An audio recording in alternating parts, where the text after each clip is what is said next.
I was literally shaking a nervous wreck when I was waiting on Amy to get on call with me.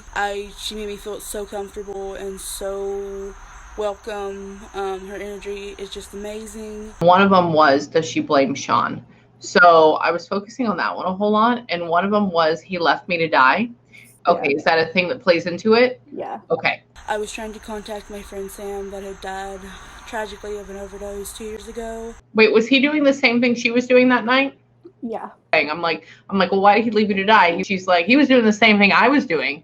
He was like, he just thought I'd be fine. Hold on. There's some unfinished business there with me and her. But there is kind of like a cover-up thing too. Yeah. Amy's reading was just so accurate, and she was saying things that only me and Sam would know. He wanted me to lie to the police for him, so he wouldn't. He literally abandoned me with her dead body and told me to lie to the police. She died from a heroin overdose. Yeah, that's what, okay, Yeah. That's the cover-up. So you were trying to doctor her, but she was non-responsive, correct? Yeah, I was doing CPR, and while I was sobbing, and yeah, it was just crazy. And he was mad. I begged him to call the ambulance. She's talking about, hang on. Was she drooling out of her mouth, or did somebody try to give her liquid? I would try to give her CPR, and she was like foaming out of the mouth. Okay, because I feel this on my face, and I'm like, what is all this? Okay, hang on. This has not been easy for me to deal with the past couple of years.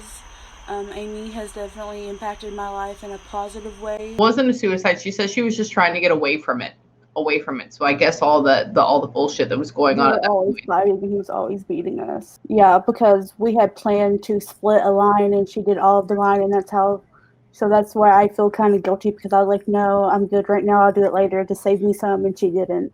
I have survivor's guilt, basically. And she's talking about how strong she was and how you two together could have left and gone and done. He had a dream about that, and he got really mad at us because he had a dream that we left him. We got together and we left him. So really? Okay. He had a dream, and then he kind of separated us.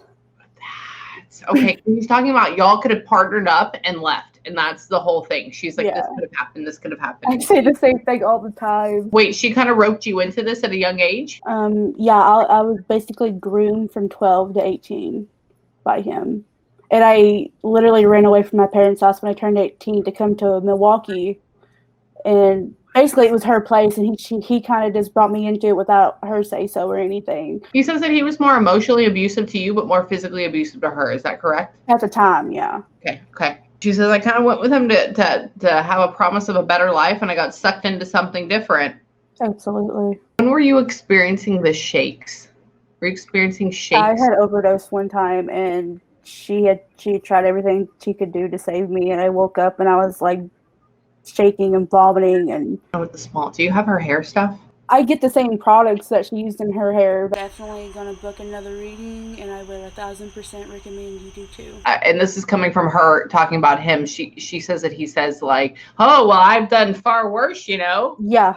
Oh, exactly. That's exactly what he acted like. It was like nothing off his fucking bag.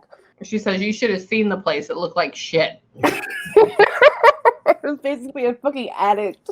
She says you should have seen the place. It looked like shit. I was like, okay. I also want to add that even though this is very hard for me to talk about, there is a lot of injustice in Sam's story, and it needs to be heard. Her voice and her story needs to be heard. I just want to take this time to thank Amy for giving me the opportunity to be Story of the Month. I appreciate it so much.